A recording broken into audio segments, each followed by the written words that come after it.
We've talked about how abortion rights and Republicans' stance on abortion rights is a losing issue for Republicans, and how when this has been on the ballot and as this reflects in polling, there is a lot of support right now within the country, record support for abortion rights. That doesn't mean, though, that red states and majority Republican legislatures aren't still moving forward, even though it doesn't seem to be politically advantageous in many cases, with these extreme abortion laws. That is still happening in a very significant way in this post-Dobbs moment that we're in. And I want to update you on the most recent example of that.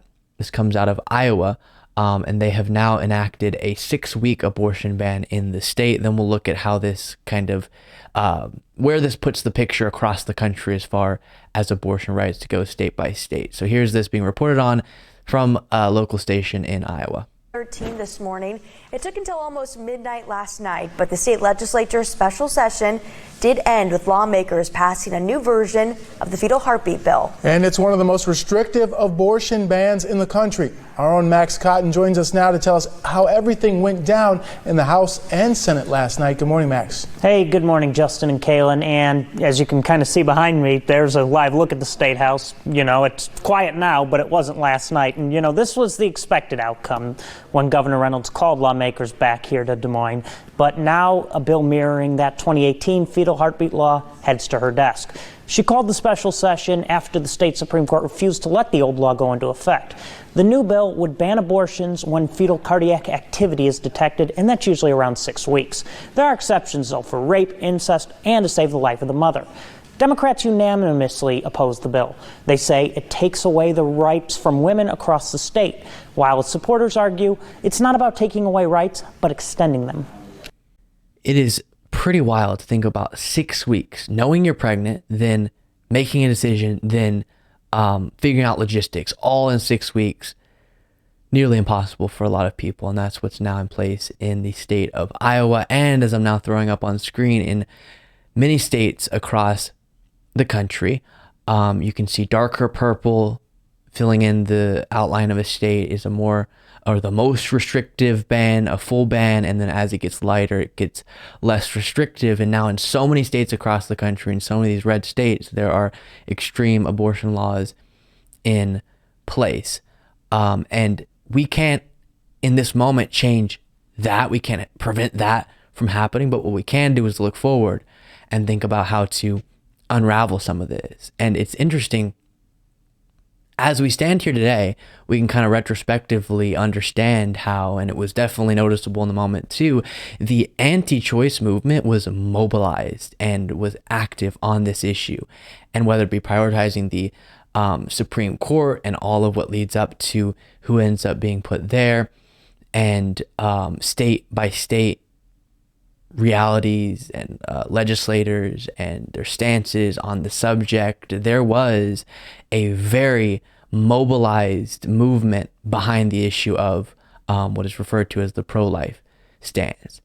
And we need to make sure, now that we're seeing the disaster, as many people could have very accurately predicted, but that a lot of people are witnessing and being more energized by, that we are currently experiencing in this post-Dobbs decision reality, we need to make sure that we get even more mobilized than they have been, and prioritize these elections and start to unravel some of this, and eventually get federally laws put into place to protect abortion rights. But in the meantime, state by state, wherever you're at, if this is an issue you care about, getting involved, getting active, because that's one of the defining characteristics in my mind of the anti-choice movement, is they have been loud, proud, and aggressive with their political actions and getting some of these laws implemented. So much so that we're seeing right now a situation where Republicans aren't being helped politically by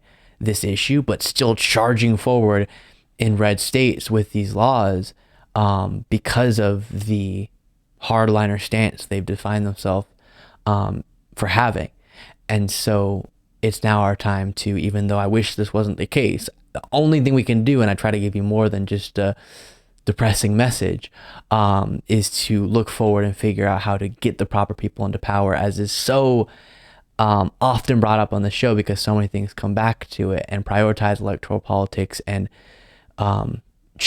make change on this issue. Last thing we'll talk about on this subject, a Des Moines resident came forward during one of these hearings as this was being debated in the Iowa legislature and pointed out one of the remarks that I'll show you from her, from what she had to say here, was calling out hypocrisy on the part of the Republican Party, where they talk about caring about life and all of that. But as is so often pointed out, it seems the second that birth happens, everything after that is not cared so much about. Stunningly, take a look at this.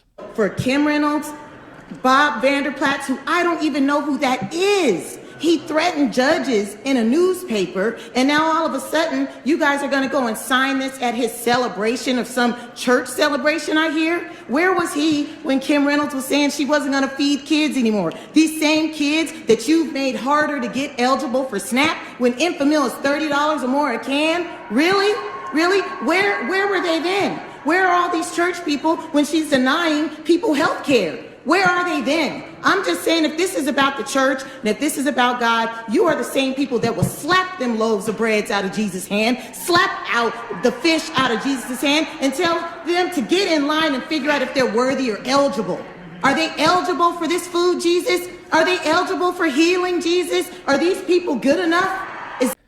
So what she's referring to is, or one of the things she's referring to is recently in the state of Iowa, Governor Kim Reynolds, along with Republicans in the state, enacted stricter restrictions on SNAP benefits, food stamps, and made it harder for people to become eligible for that program. And that's often what we see. People who do purport to be service-minded and follow the teachings of Jesus and all of that, then turn around and support politicians who actively often appear to be taking food out of the hands of low-income people, as Felicia Hilton pointed out there, and making these programs more restrictive and making it harder for communities to be uplifted in necessary ways and effective ways.